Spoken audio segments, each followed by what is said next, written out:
Hello, everybody, and welcome to another episode of English Time with Kyle Millar. I'm your friend Kyle Millar, and we have a nice show today. Today we're talking about the king, El Rey.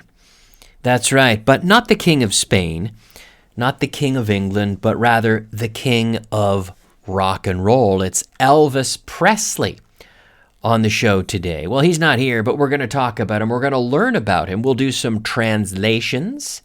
We'll talk about some interesting facts and some vocabulary and plenty more as we learn a little bit about Elvis Presley on the show. Let's get it started. My name is Kyle, and this is English Time with Kyle Millar. All right, everybody, thanks for joining me today. We have a nice one today as we get into the eighth episode of the podcast. We've been talking about some interesting things, I believe, talking about the Artemis 2 launch. We talked about that in the last episode. We'll probably have to do a follow-up episode on that one in the future and do more. I also, years ago, interviewed the commander of the International Space Station, Commander Chris Hadfield. That was very interesting, and maybe I'll play some of that on this show as well in another episode. But today, it's all about Elvis Presley, and we're going to start things off before we talk about a bit of the history of Elvis and talk about that. We're going to do some translation. So let's begin by warming up in today's warm-up gym with a little bit of translation. All right, here we go. We'll do a few sentences. I'll say them in Spanish, and I want you to give me the sentence in English, okay? Elvis nació en 1935 en Mississippi. Elvis was born, right? Nació. Notice we say here to be born. No se puede decir he borned, ¿vale? Elvis was born in 1935 in Mississippi. He was born in 1935. So when we talk about time or years, we say in a year, in 1935. In a month, but on a day. He was born on a Tuesday. He was born in 1935. He was born in the summer. So in a season, in a month, in a year, on a day, or at a time.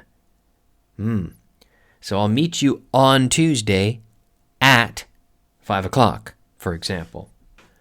Okay. Es conocido como el rey de rock and roll. He's known as, conocido como, he is known as, and I should say, rey del rock and roll, I suppose. He's known as the king of rock and roll. And be careful, we can't roll the R's. No se dice rock and roll, sino rock and roll. Rock and roll, yes. Empezó su carrera cuando era muy joven.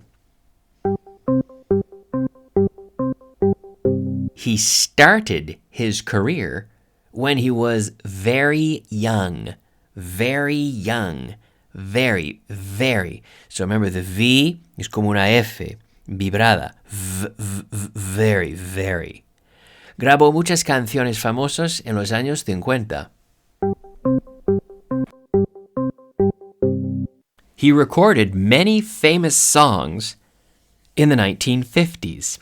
So we could say in the 50s or in the 1950s. He recorded many famous songs. Now, of course, you could also say he recorded a lot of famous songs. So many or a lot of in this case. Su estilo era muy diferente al de otros artistas. His style was very different from that of other artists. Now, if you say his style was different from other artists. Okay, that's fine. But here I could say his style was different from that of other artists.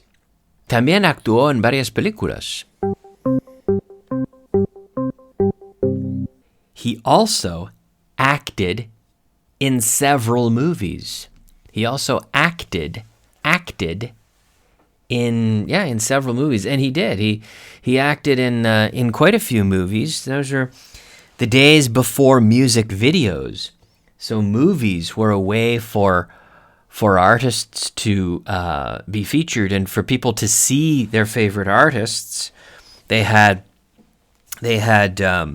the albums, they could hear the music, but there was no visual. So they didn't have music videos, they didn't have YouTube.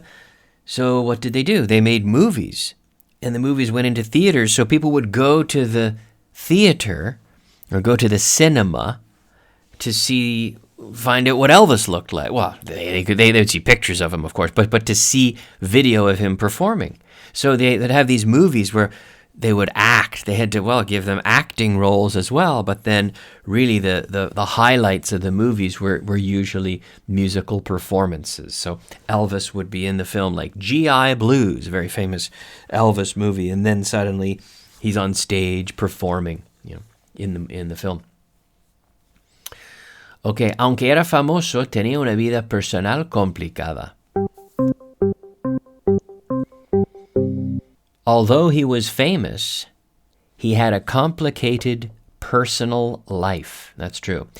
Although he was famous, he had a complicated personal life. Murió en 1977, pero su música sigue siendo popular. He died in 1977, but his music is still popular. Sigue siendo popular. His music is still popular. So we're not going to say sigue siendo. We're not going to say it continues being. Yeah, we would just say it is still. It continues to be. You could say it continues to be popular, or it is still popular. Su casa, Graceland, es ahora un museo. His house, Graceland, is now a museum. Yeah, his house, Graceland, is now a museum. Museum. Hay que cerrar la boca. Museum. Yeah, Graceland, which is in Memphis, Tennessee. I've been there. I was there about 25 years ago, and I recommend if you're in Tennessee, it's kind of an interesting thing to see. I think his daughter owns it now and operates it as a museum. I think that's his daughter, Lisa Marie, who was also married to Michael Jackson for a while. Yeah. Okay, we'll do one more. No todo el mundo entiende por qué fue tan famoso. Not everyone understands why he was so famous. Well, of course, he was very, he was so influential, and he changed music. But let's get into a bit of the story of Elvis and the story of his life. He was born in 1935, in fact, in a very small town in Mississippi, Tupelo, Mississippi. And he grew up, se crió. And he grew up, criarse, to grow up, que es diferente que el verbo to grow, right? Crecer, to grow, pero grow up, criarse. It implies maturing, okay? He grew up in a poor family. But his childhood, su niñez, his childhood was full of music. In church, he listened to a lot of music, gospel songs, right? Very powerful, emotional music. And that music that he first heard in church was what would later shape his own style, right? Dar forma a su estilo, shape his own style. And as a teenager, he moved with his family to Memphis, Tennessee, a city very famous for its rich musical culture. So it was there in Memphis that he discovered rhythm and blues music. This was a style created mostly by African American, right, black musicians. And he combined this sound with country music and also gospel. And the result was something new. It was something exciting. And it became, I would say it became impossible to ignore, impossible for people in the area, at least at first, to ignore. It was a combination, like una fusión de estilos. And this unique new style is one of the reasons why Elvis became so important. He didn't just sing songs, he helped create a new musical language, you could say. Now, he wasn't the first artist to make rock and roll, though. People say, he was he invented. No, he didn't invent rock and roll. There were other groups doing rock and roll. Bill Haley and the Comets is often credited as being maybe the first or among the first. Elvis was a little later, but his style was still very unique. And in 1954, he recorded his first song at Sun Records, which was a small, especially at the time, a very small but influential studio, right? Influyente. And when people first heard his voice, they immediately noticed something different. It was smooth, but it was energetic. It was emotional. But it was also, it was different. And soon, he was performing live, and the audiences were amazed not only by his performance, but also by his movements on stage, right? His famous dancing, which was kind of shocking, chocante, especially on television where millions of people could see him. And in the mid-1950s, he became a national sensation. He had songs coming out like Heartbreak Hotel, Hound Dog, that made him famous across the United States at this time, and soon to be internationally, of course. Teenagers loved him. Parents, however, were often worried about his influence, especially towards young girls. But this made this contrast, let's say, made Elvis even more popular. He kind of represented change, maybe rebellion, a new kind of freedom. And because of his success, Elvis quickly earned the nickname, the apodo, right, the King of Rock and Roll. Now, in 1958, this was at the height of his fame, the punto más alto, the height of his fame.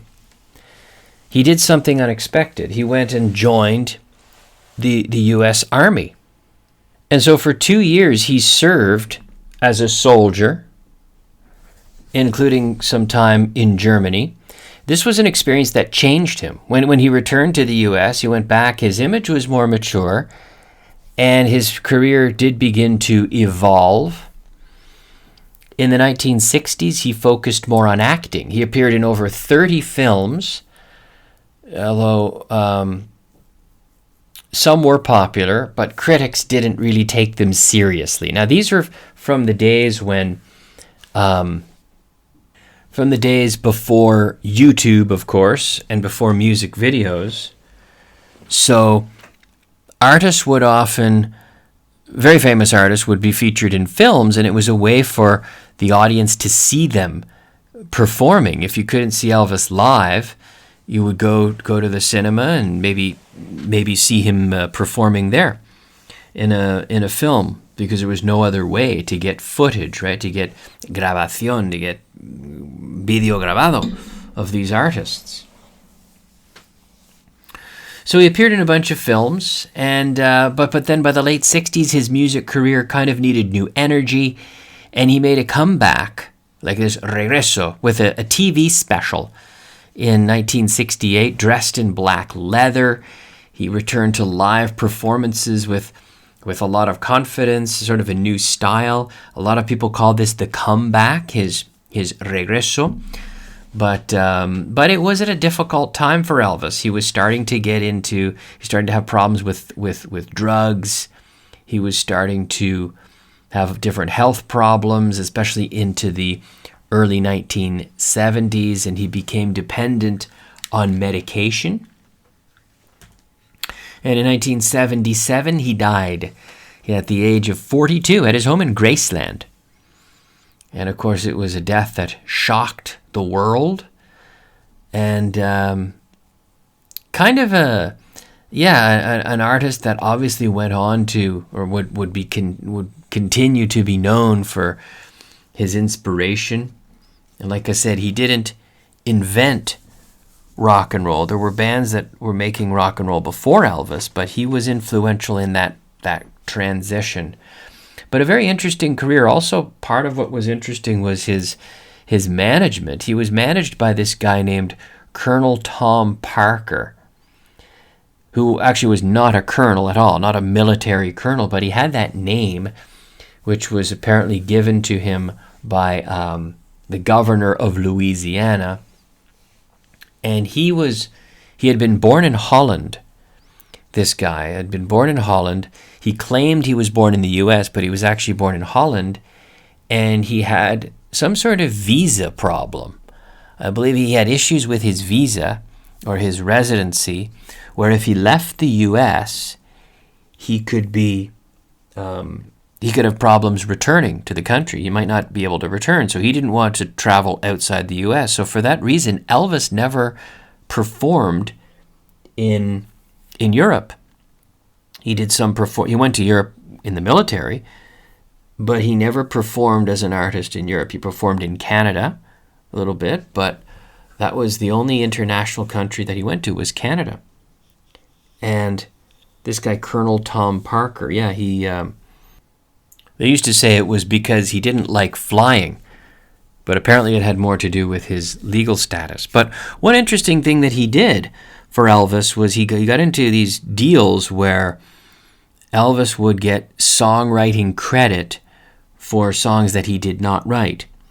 So a lot of artists were just writing songs and selling them to different musicians. And Elvis, I don't know if Elvis wrote any of his hit songs. I don't think he wrote any of his hit songs, actually. He would, if Elvis approached you to make a deal, or his manager did, and you thought, well, even if I get 20% of the royalties and Elvis gets 75%, 50%, or 75%, it's better to have 25% of a hit Elvis song than 100% of something that doesn't sell.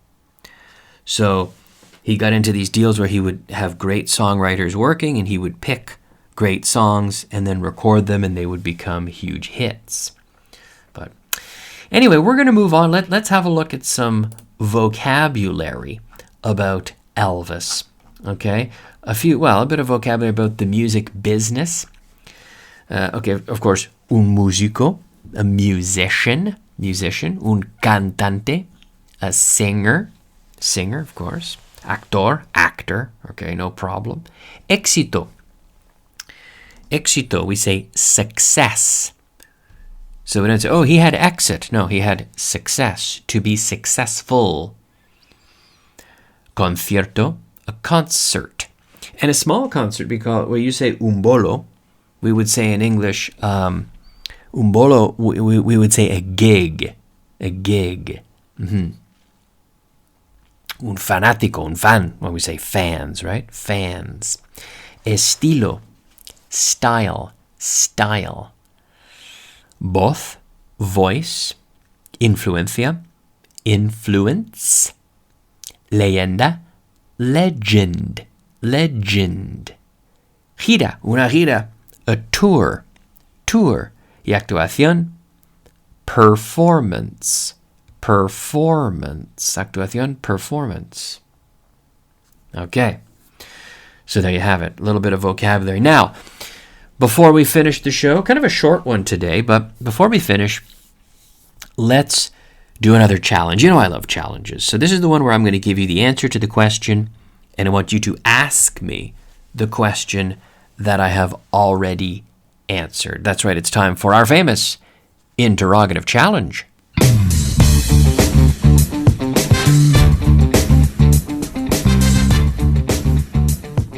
All right, interrogative challenge. You ask, I'll give the answer. You ask the question. Number 1, Elvis Presley was born in Tupelo, Mississippi.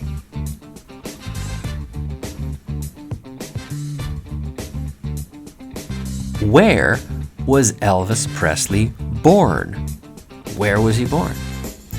Elvis was born in 1935.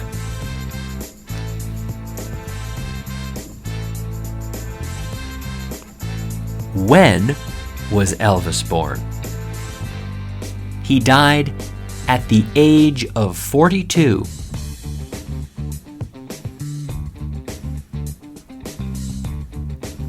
How old was he when he died? ¿Cuántos años tenía? How old was he when he died? Now, a lot of you might be saying, at what age? But it's more common, how old was he? How old was he when he died? So yeah, he was 42, or at the age of 42. So he died at the age of 42. How old was he when he died? Elvis Presley is known as the king of rock and roll.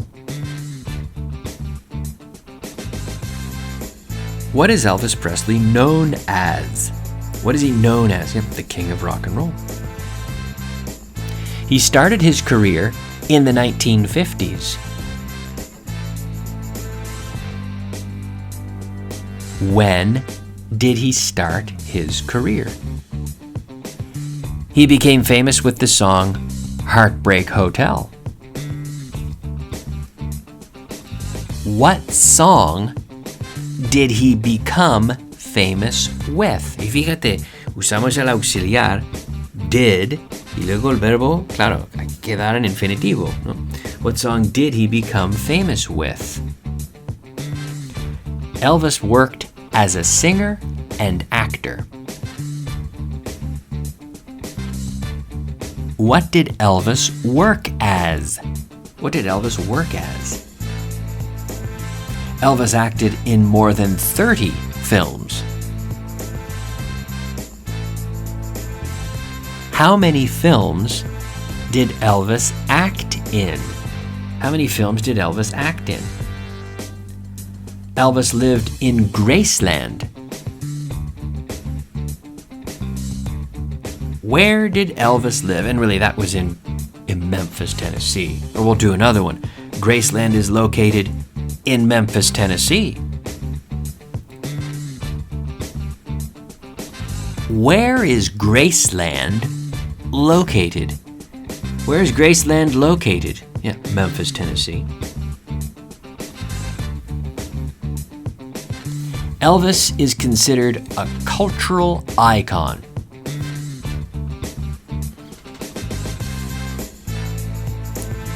What is Elvis considered? What is Elvis considered? A cultural icon. Graceland is now a museum.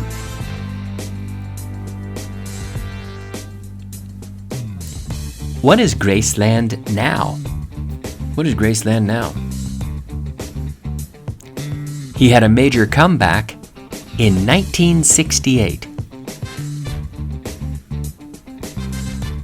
When did he have a major comeback? When did he have a major comeback? Yeah, 1968. 68. Well, there you have it. Okay, a little bit about Elvis. And yeah, I would recommend if you go to Memphis or if you go to Tennessee, it's worth driving by and seeing Graceland. I was there, but I didn't go inside. I think it was closed that day. But if I'm not mistaken, it is owned by Lisa Marie Presley, his daughter. Or she had it for a while. She had married Michael Jackson, of course. But you can see it and get a tour of it. It's kind of interesting. There are always people, even around the outside. There are people always there taking pictures of it. Very famous, iconic, one of the most iconic tourist attractions in Memphis, I would have to say. Graceland. And also the name of a great Paul Simon song. I'm going to Graceland, Memphis, Tennessee. Check that one out. Great title of the album as well, and a great song. Great bass line there. Anyway, we're out of time, everybody. But I will finish for now. So thank you so much for listening. I'll be back with another episode very soon. This has been English Time with Kyle Millar, and I will see you next time. Thanks. Bye-bye.